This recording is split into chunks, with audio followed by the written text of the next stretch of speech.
Hello friends, welcome back to NCERT Samriddh classes. आज हम chapter 4 structure of the atom के exercise के question answer solve करेंगे। तो इसके जो एक्सरसाइज का फर्स्ट क्वेश्चन है, compare the properties of electrons, protons and neutrons. कि हमें इलेक्ट्रॉन्स, प्रोटॉन्स और न्यूट्रॉन्स की जो प्रॉपर्टी है उसको कंपेयर करना है। ठीक है, तो आप इसको या तो फिर इस तरह से भी लिख सकते हो या फिर आप अपनी लैंग्वेज के अंदर भी इसका आंसर लिख सकते हो। जैसे कि आंसर में फर्स्ट आप इलेक्ट्रॉन लिखोगे तो उसके अंदर लिख सकते हो electron have negative charge and electron mass 9.0 into 10 raised to power minus 31 kg and electrons are located in extra nuclear part. या फिर आप ये भी लिख सकते हो electrons revolves around the protons and neutrons. ठीक है, या फिर इसके अंदर फिर प्रोटॉन का भी इसी तरह है कि proton have positive charge, its mass 1.672 into 10 raised to power minus 27 kg and it's located in nucleus. ठीक है, और न्यूट्रॉन्स का नो चार्ज और मास है इसका 1.672 into 10 raised to power minus 27 kg। It location या इट्स लोकेटेड इनटू न्यूक्लियस। ठीक है, या फिर आप इस तरह से जैसे आंसर दिया हुआ है एक तरफ से पार्टिकल्स इलेक्ट्रॉन, प्रोटॉन, न्यूट्रॉन्स और जो नेचर ऑफ द चार्ज, तो इलेक्ट्रॉन्स पे नेगेटिव चार्ज, जो चार्ज है इस पे इनकी -1 और या -1.6 into 10 raised to power -19। ठीक है, कूलम्ब्स। और प्रोटॉन्स पर पॉजिटिव चार्ज, इस तरह इसको हम पॉजिटिव साइन से शो करेंगे और न्यूट्रॉन पर नो चार्ज। ठीक है, जो मास है इलेक्ट्रॉन का 9.0 into 10 raised to power -31 kg, location extra nuclear part में, और प्रोटॉन का जो मास है 1.672 into 10 raised to power -27 kilogram 1 mu, और लोकेशन है वो न्यूक्लियस। ठीक है, एंड न्यूट्रॉन्स में जो मास है 1.672 into 10 raised to power -27 kilogram 1 mu, और लोकेशन है वो न्यूक्लियस। ठीक है, ये क्वेश्चन फर्स्ट का आंसर। आप दोनों तरह से लिख सकते हो, आप अपनी लैंग्वेज में बना के लिख सकते हो या फिर इस तरह से भी इसके अंदर डायरेक्ट भी लिख सकते हो।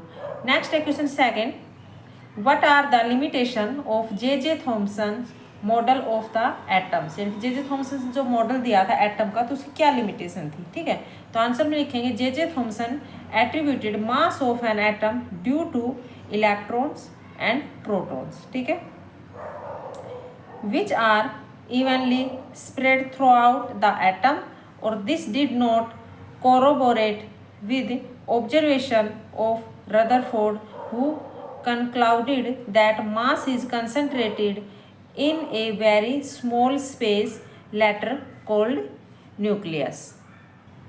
कि रदरफोर्ड ने बताया कि जो एटम का जो मास है, द्रव्यमान है, वो इलेक्ट्रॉन और प्रोटॉन के कारण है। कि जितना इलेक्ट्रॉन और प्रोटॉन के कारण उसमें पूरा जो उसका द्रव्यमान है फैला हुआ है। लेकिन उसके ऑब्जर्वेशन में रदरफोर्ड ने जो ऑब्जर्व किया, फिर उसमें ये भी उसने बताया, कंक्लूड निकाला कि जो मास है वो एक छोटे सी जगह में, केंद्र में उपस्थित है, और बाद में जाके उसी स्मॉल स्पेस को कहा गया न्यूक्लियस। ठीक है, नेक्स्ट है question third, what are the limitation of Rutherford model of the atoms. Rutherford के मॉडल के एटम की क्या लिमिटेशन है। तो आंसर में लिखेंगे कि charge bodies when move in circular motion emit radiation. ठीक है, इनकी कोई भी चार्ज बॉडी है जो मूव करती है सर्कुलर मोशन के अंदर, तो वो रेडिएशन को इमिट करती है। 10 electron revolving around the nucleus, और जो इलेक्ट्रॉन है वो न्यूक्लियस की चारों तरफ घूमते हैं, एज सजेस्टेड बाई रदरफोर्ड, जैसा कि रदरफोर्ड ने बताया। विल लॉस एनर्जी, जो एनर्जी खोते हैं, and will come closer and closer to nucleus and finally merge into the nucleus. ठीक है, और जो एनर्जी यानी कि खोने के बाद फिर वो न्यूक्लियस के नज़दीक आते जाते और फिर न्यूक्लियस के अंदर चले जाते हैं। This means atom must be unstable which is not true. इससे होता है कि जो एटम है वो अनस्टेबल है, यह बात सच नहीं थी। ठीक है, तो ये क्वेश्चन थर्ड का आंसर है। नेक्स्ट है question 4, describe Bohr's model of the atoms. यानी कि जो बोर्स ने जो मॉडल दिया था एटम को, उसके बारे में डिस्क्राइब करना है। तो आंसर में लिखेंगे अकॉर्डिंग टू बोर्स थ्योरी, यानी कि बोर्स थ्योरी के according the atoms consist of A small nucleus at its centre. कि एटम के जो सेंटर में एक न्यूक्लियस प्रेजेंट होता है। ठीक है, लेकिन स्मॉल उसके ऊपर क्या होता है, पॉजिटिवली चार्ज है। Second, the whole mass of the atom is concentrated at the nucleus and the volume of the nucleus is smaller than volume of the atom by the ratio of about 1:10⁻⁵ कि जो वोल मास है atom का वो concentrated होता है का nucleus के अंदर प्रेजेंट है, ठीक है। और जो न्यूक्लियस की जो वॉल्यूम है वो इतनी छोटी है कि जो एटम की वॉल्यूम के इनकी रेशो क्या है 1:10⁵, ठीक है। इनकी इतनी वॉल्यूम की उसके बराबर है। Third, all the proton and neutrons of the atom are contain in the nucleus. जो जित प्रोटॉन्स और न्यूट्रॉन्स होते हैं वो न्यूक्लियस के अंदर प्रेजेंट है। और fourth, the electrons of the atoms revolves around the nucleus in definite circular path. जो इलेक्ट्रॉन है वो न्यूक्लियस के चारों तरफ घूमते हैं एक सर्कुलर पाथ में, नोन एज ऑर्बिट और सेल, जिसको हम ऑर्बिट या सेल कहते हैं, which are designated as KLMN etcetera, और जिसको KLMN नाम दिया गया है, ठीक इत्यादि। और जो नंबर आएगा n = 1 2 3 4 etcetera outward from the nucleus. Fourth, each orbit is associated with a fix amount of energy, यानी कि हर ऑर्बिट के अंदर एक फिक्स अमाउंट के अंदर एनर्जी होती है। Therefore these orbits are also known as energy level और एनर्जी सेल, और यही ऑर्बिट्स है इसको एनर्जी लेवल या एनर्जी सेल कहते हैं, ठीक है। और 6 है, this the energy of the atom change when a electron jump from one stage to another stage, यानी कि जो एनर्जी एटम की जो चेंज होती है तो इलेक्ट्रॉन्स क्या करते हैं एक स्टेज से दूसरी स्टेज के अंदर चले जाते हैं, ठीक है। यानी कि one energy level to another energy level तक। As long as electron remain in a particular orbit it does not loss और गेन एनर्जी, ठीक। तो ये जो बोर्स मॉडल ने दिया था तो इसके अंदर मॉडल्स में हमें ये डायग्राम बनाना जरूरी है, ठीक है। जैसे इसमें पूरा ये डायग्राम जो दे रखा है इसके अकॉर्डिंग यही इसमें पूरा एक्सप्लेन किया हुआ है, ठीक। जैसे कि इसके अंदर बताया था कि ये क्या है न्यूक्लियस है जो प्लस साइन इसके अंदर, और यहाँ पे ये बाहर क्या है इलेक्ट्रॉन्स है जिसे ऑर्बिट्स कहा गया है। और इस ऑर्बिट्स के अंदर N1 N2 N3 N4 यहाँ पर इस तरह से नाम दिया गया, नेम थे जो नंबर थे इसका KLMN को, ठीक है। इनकी K के अंदर 1 और L में 2 और 3 4 इस तरह से, ठीक। ये सारे इलेक्ट्रॉन है। ये बोर्स का मॉडल था। नेक्स्ट है क्वेश्चन 5।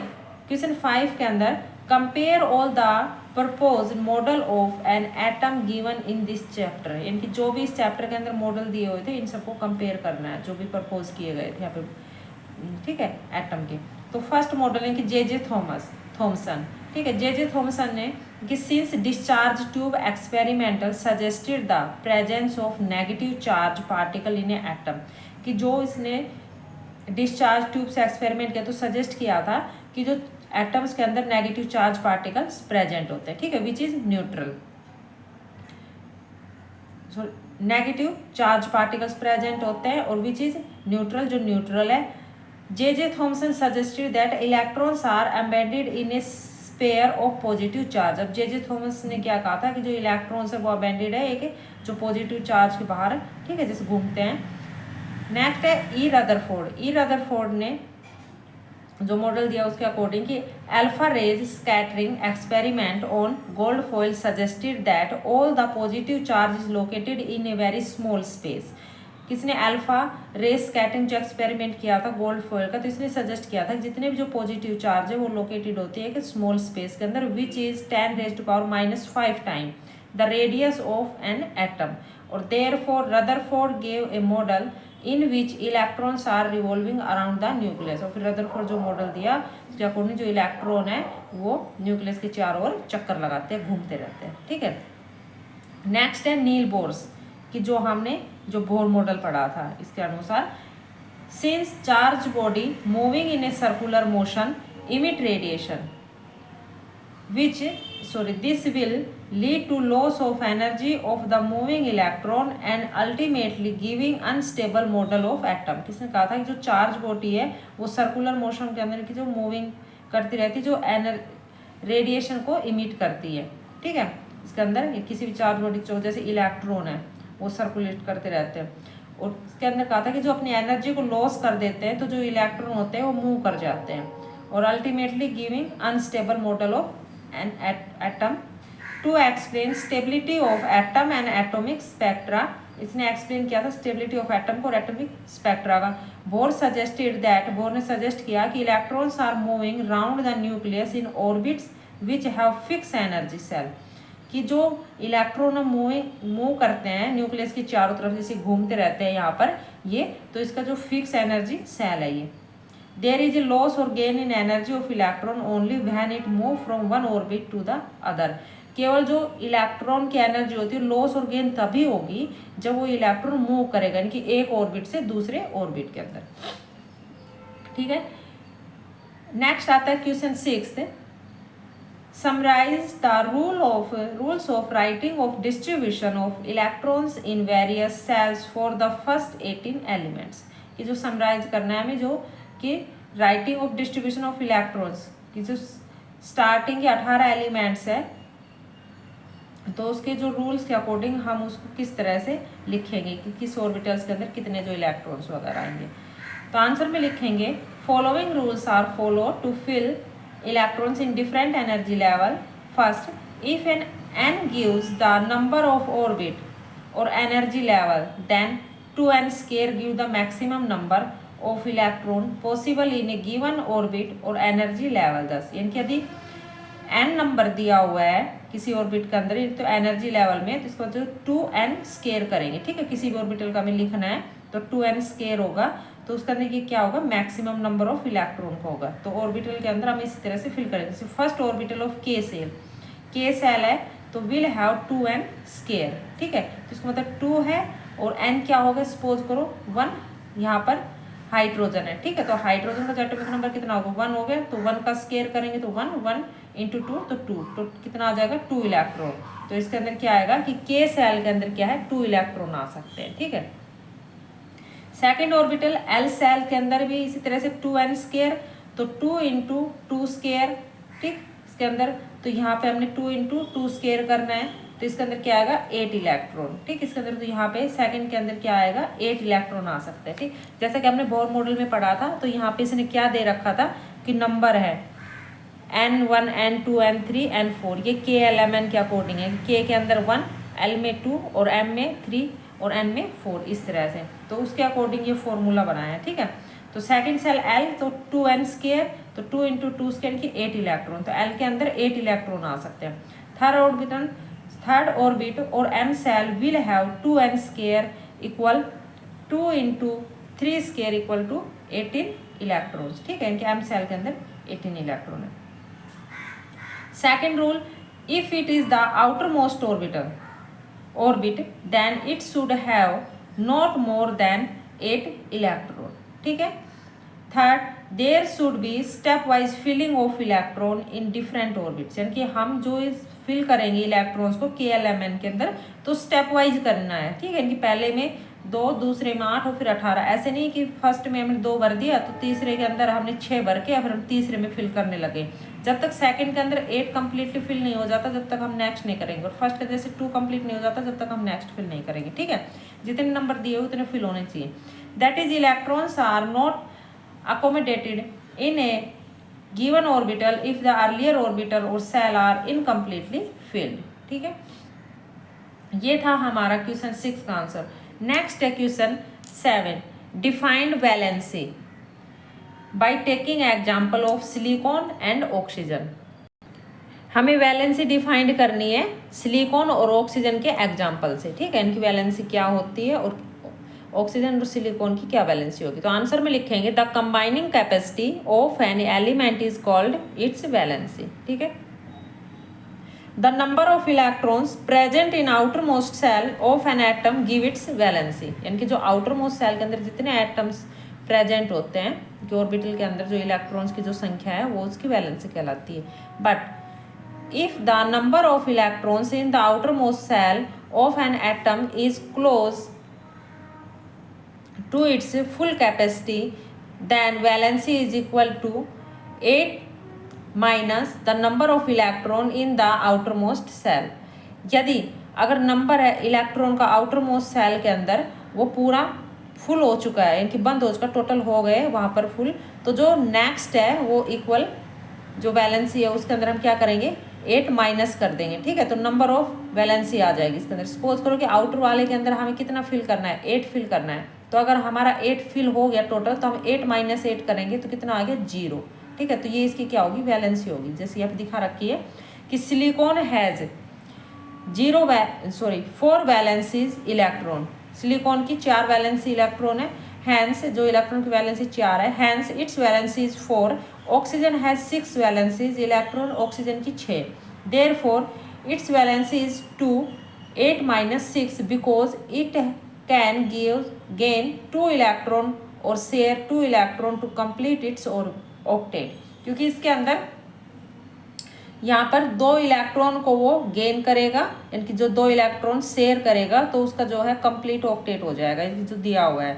यहाँ पे क्या कह रखा है कि जो ऑक्सीजन है, ऑक्सीजन की 6 वैलेंसी बता रहा है, तो ऑक्सीजन का जो एटॉमिक नंबर है 8 है, ठीक है। तो हमें ऑर्बिटल के अंदर 8 फिल करना है। हमने बुक में चैप्टर में पढ़ा था, जैसे यहाँ पे दिया हुआ है ये ऑक्सीजन का है, तो इस ऑक्सीजन के अंदर हमने स्टार्टिंग अंदर कितना बता रखा है, 2 ऑर्बिटल आने चाहिए और बाहर वाले में कितना आने चाहिए 8, तो अंदर हमने 2 फिल कर दिए फर्स्ट में, ठीक है। अब जो सेकंड सेल है इसके हमें 8 फिल करना है, तो हमने टोटल हमारे पास ऑक्सीजन का कितना है 8 है, तो 8 में से हमने 2 फिल कर दिए। अब हमारे पास 2 के बाद कितने बच गए, 6 बच गए, 6 हमने इसके अंदर फिल कर दिए, लेकिन इसमें टोटल कितने आने चाहिए 8 आने चाहिए, ठीक है, इसके अंदर, क्योंकि इसका जो कितना है यहाँ पर 8 नंबर है बोर मॉडल्स के अकॉर्डिंग, तो यहाँ पे हमें कितने की और जरूरत है, इनकी 2 इलेक्ट्रॉन की और जरूरत है। अब कह रहा है सिलिकॉन, तो सिलिकॉन और ऑक्सीजन दोनों को कंपेयर करके बताया गया है। तो अब सिलिकॉन का, सॉरी ये है सिलिकॉन का, ठीक है, सिलिकॉन का जो एटॉमिक नंबर है वो कितना है 14 है, ठीक। तो हमने 2 फर्स्ट सेल में भर दिया और 8 कितना भर दिया सेकंड सेल के अंदर, 10 हो गया, और यहाँ पे जो 4 है वो थर्ड सेल के अंदर भर दिया। अब थर्ड सेल के अंदर 4 भर दिया, तो यहाँ पे अगर ऑक्सीजन के पास 2 इलेक्ट्रॉन ये दे सिलिकॉन इसको, तो यहाँ पे कंप्लीट कितना हो जाएगा 8 हो जाएगा, क्योंकि इसको 2 की रिक्वायरमेंट है यहाँ पर, ठीक है। तो क्या है कि जो ऑक्सीजन है वो इससे 2 इलेक्ट्रॉन को शेयर कर लेगा, तो ये कम्प्लीटली फील्ड हो गया, यहाँ पर 8 हो गया। तो इसके कंपेरिजन से जो वैलेंसी बता रहा है यहाँ पर इनकी 2 होनी चाहिए इसकी वैलेंसी, तो जैसे कंपेयर करके बताया तो 8 हो गई, और इसकी क्या है यहाँ पर सिलिकॉन की जो 4 है, ठीक है। यहाँ इस तरह से है क्योंकि दोनों को कंपेयर किया गया है। तो because it can gain 2 electron, तो इसलिए 2 इलेक्ट्रॉन को क्या करेगा गेन कर लेगा, शेयर कर लेगा 2 electron to complete its octet, और फिर इसका जो कंप्लीट हो जाएगा ऑक्टेट, यानी कि 8 इलेक्ट्रॉन इसके पूरे हो जाएंगे, ठीक। नेक्स्ट है question 8, explain with example, example के साथ हमें एक्सप्लेन करना है atomic number, mass number, isotopes and isobar, give any 2 use of isotope, और 2 यूज देने हमें आइसोटोप के, ठीक है। तो फर्स्ट तो एटॉमिक नंबर को हम डिफाइन करेंगे कि atomic number is defined as number of protons present in the nucleus of an atoms, ठीक है, कि जो नंबर ऑफ प्रोटॉन्स प्रेजेंट होते हैं न्यूक्लियस के अंदर एटम्स में वो एटॉमिक नंबर कहलाते हैं। For example there are the 6 proton in carbon, carbon के अंदर 6 प्रोटॉन है, so the atomic number of carbon is the 6, तो कार्बन का एटॉमिक नंबर भी 6 होगा, ठीक है, कि जितने उसके अंदर प्रोटॉन प्रेजेंट होंगे वही उसका एटॉमिक नंबर होगा, चाहे किसी भी एलिमेंट्स का ले लो। All atoms are characterize by their atomic number, यानी जितने भी एटम है सबका इसी तरह से कैरेक्टराइज होगा। Second, mass number, mass number is defined as the sum of the total number of proton and neutrons present in the nucleus of an atom, यानी कि एटम्स के अंदर क्या प्रेजेंट है प्रोटॉन्स है और साथ में क्या है न्यूट्रॉन्स, तो इन दोनों का टोटल क्या होगा वो मास नंबर हो जाएंगे, एटॉमिक मास, ठीक है। यहाँ पर तो फॉर एग्जाम्पल के लिए 6 प्रोटॉन और 6 न्यूट्रॉन, तो इन the nucleus of the carbon the mass number is the 12, ठीक, इसके अंदर कि जो कार्बन का जो कितना हो जाएगा मास नंबर 12 हो जाएगा। और वैसे कार्बन का जो एटॉमिक नंबर कितना होता है 6 होता है, तो इनकी 6 होता है, तो इसका मतलब 6 प्रोटॉन है और 6 न्यूट्रॉन, तो इसका डबल हो जाएगा 12 हो जाएगा। Third, isotopes, isotopes are atoms of the same element having the same atomic number but different mass number, ठीक है, इसके अंदर की सेम तो एटॉमिक नंबर होगा बट डिफरेंट मास नंबर होगा। एग्जाम्पल के लिए chlorine has 2 isotope with atomic number is 17 but mass number is 35 and 37, ठीक है, जो एटॉमिक नंबर है वो तो इसका 17 है, लेकिन इसका जो मास है वो डिफरेंट होता है 35 और 37। नेक्स्ट है fourth, isobar, isobar are such atoms which have same mass number but different atomic number, ठीक है, इसका आइसोटोप से अपोजिट होगा, इनकी मास नंबर तो सेम होगा बट जो डिफरेंट एटॉमिक नंबर होगा। 10, isobar are different elements, for example neon has atomic number is 10, ठीक है, यानी कि Na है जो, and sodium has atomic number is 11 but both have mass number is 22, लेकिन दोनों का जो मास नंबर है वो क्या है 22 है, ठीक है।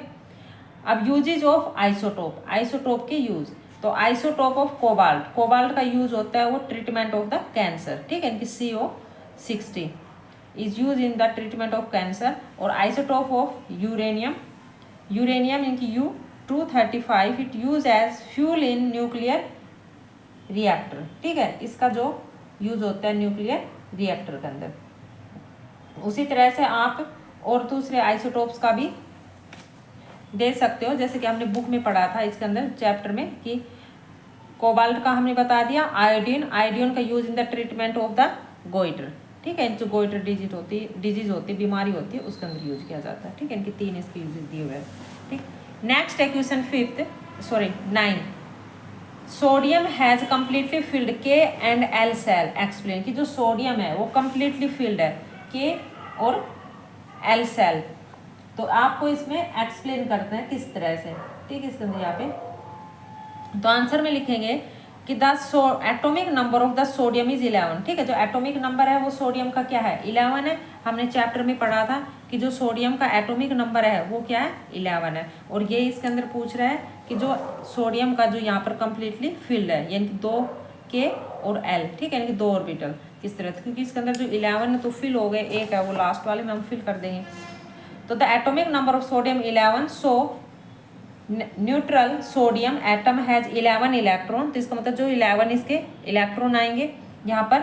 सोडियम हैज 10 इलेक्ट्रॉन, तो सोडियम के अंदर पहले क्या है पॉजिटिव 10 इलेक्ट्रॉन है। Out of 10 K shell contain 2 electron, जो K सेल है उसके अंदर 2 इलेक्ट्रॉन आ जाएंगे। And L shell 8 electron, L shell के अंदर 8 इलेक्ट्रॉन आ गए। 10 sodium has completely filled K and L shell, तो सोडियम है वो कम्प्लीटली फिल हो गया K और L सेल, ठीक है, क्योंकि 11 है तो ये दोनों 10 इसके अंदर फिल होगा, एक है वहाँ बाद में भरेंगे नेक्स्ट वाले, तभी पूछ ये रहा है कि K और L किस तरह से फिल्ड है कम्प्लीटली। नेक्स्ट है question 10, if bromine atom is available in the form of says 2 isotope, ठीक है, कि 79 और 35 ब्रोमाइन 49.7% एंड ब्रोमाइन 81 और 35 50.3%। Calculate the average atomic mass of bromine atom, ये जो ब्रोमाइन है ये क्या है यहाँ पर जो आइसोटोप है, ठीक है, इसके अंदर इनके दोनों का एटॉमिक नंबर तो सेम है बट दोनों का जो मास है वो डिफरेंट है, तो इसके अंदर हमें एवरेज एटॉमिक मास बताना है। तो isotope of bromine with atomic mass इनकी 79 म्यू इक्वल टू 49.7%। तो contribution of 79 bromine to atomic mass of bromine 79 into 49.7 जो दिया हुआ है और डिवाइड कर देंगे 100 से, ठीक है, इक्वल टू 39.26 म्यू। और isotope of bromine with atomic मास 81, ठीक है, अब जो नेक्स्ट है उसका जो एटॉमिक मास कितना देगा 81 है यहाँ पर इसके अंदर, तो इसका कितना आ जाएगा यहाँ पर क्या दिया हुआ है 50.3% दिया हुआ है, तो इसका भी निकाल लेंगे कि 81 मल्टीप्लाई 50.3 और डिवाइड बाई 100, ठीक है। हमें पता है कि जो परसेंटेज दिया होता है तो उसको हमें डिवाइड करना है 100 से, और अगर परसेंटेज फाइंड आउट करना होता है तो हम 100 से मल्टीप्लाई करते हैं, ठीक। तो इसका ये आंसर आ जाएगा, तो दोनों को हम प्लस करेंगे तो क्या आएगा 80.0 म्यू, ठीक है, ये इसका एवरेज एटॉमिक मास हो गया। नेक्स्ट है question 11, the average atomic mass of an element X is 16.2 mu. What are the percentage of isotope 16.8x and 18.8x in the sample? कि एवरेज एटॉमिक मास दिया हुआ एक सैंपल है, कोई भी सैंपल है उसका एलिमेंट्स इनके X है तो उसका 16.2 म्यू है, ठीक है। तो ये क्या है एक आइसोटोप है, तो इसके अंदर हमें इस सैंपल में परसेंटेज फाइंड आउट करनी है कि वट इज द परसेंटेज क्या होगी, तो सेम उसी तरह से है। तो let's the percentage of 16.8x B A, ठीक है, हम कर लेंगे लेट कर लेंगे कि B, तो देन द परसेंटेज ऑफ 18 जो X है इसका 100 माइनस A, तो हम कैसे फाइंड आउट करेंगे 16 इंटू A जो हमें सपोज किया था बाई 100 और प्लस कर देंगे जो दूसरा यहाँ पे 18 वाला दिया हुआ है, तो 100 minus A into 18 by 100 solve करेंगे एलसीएम लेके इसको, तो 16.2 इसका आंसर आ जाएगा। तो A इक्वल टू कितना आ गया 90, ठीक है, तो इस 90% एंड जो बच गया कितना 100, टोटल 100 का परसेंट होता है तो 90% ये हो गया और बच कितना गया 10%, 10% क्या हो गया ये 18 वाला X हो गया, ठीक है, ये वाला सैंपल। नेक्स्ट है question 12, if Z equal to 3 what would be the valency of element, तो एलिमेंट की वैलेंसी क्या होगी। ऑल्सो नेम द एलिमेंट, उन एलिमेंट्स का नाम बताओ। अब हमने क्या पढ़ा था कि जड़ किसको रिप्रेजेंटेड करता है, इनकी एटॉमिक नंबर को। तो इनकी जो जड़ है वो 3 है, तो यानी कि जो एटॉमिक नंबर है, ठीक है, इसके अंदर atomic number is 3, then the element is the lithium, क्योंकि लिथियम होता है उसका जो एटॉमिक नंबर क्या है 3 है, ठीक है। चैप्टर में पढ़ा था, यहाँ पे जो आपकी टेबल दी हुई है हाइड्रोजन, हीलियम और लिथियम, तो लिथियम 3 नंबर है, एटॉमिक नंबर क्या है इसका 3 है इसके अंदर। तो जो इलेक्ट्रॉन है वो कितना आ जाएगा 2 और 1, ठीक है। तो लिथियम हैज वैलेंसी इसका 1, क्योंकि लिथियम की जो वैलेंसी कितनी आएगी 1 इसके अंदर।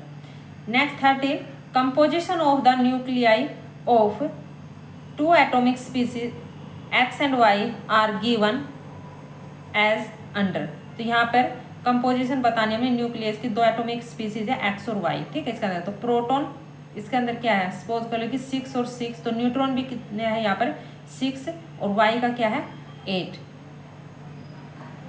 तो given the mass number of X and Y, what is the relation between the 2 species. तो यहाँ पे हमें जो मास नंबर है वो बताना है, give the mass number x और वाई का, ठीक है। इसके अंदर वाई और एक्स का मास नंबर बताना है और दोनों में रिलेशन बताना है, दोनों रिलेशन में क्या, दोनों स्पीसीज के अंदर क्या रिलेशन है। तो mass number of X is equal to कितना आ जाएगा 6 + 6 इक्वल टू 12, ठीक है। और mass number of Y, Y का 6 + 8 14। तो यहाँ पे एक्स और Y both have atomic number is the 6 but mass number are different, कि दोनों का जो एटॉमिक नंबर है वो तो क्या है 6 है, लेकिन मास नंबर क्या है डिफरेंट है। Therefore these are isotope to each other, तो ये दोनों क्या है आइसोटोप्स है, ठीक है। नेक्स्ट है question 14, for the following statement right T for true and F for false.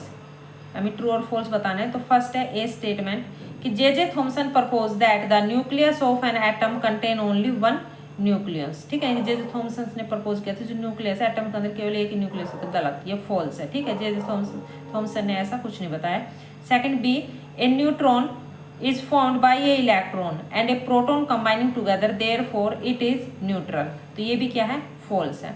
C, the mass of an electron is about 1/2000 times that of proton, ये क्या है ट्रू है, ठीक है। इसके अंदर जो मास बताया गया था इलेक्ट्रॉन का।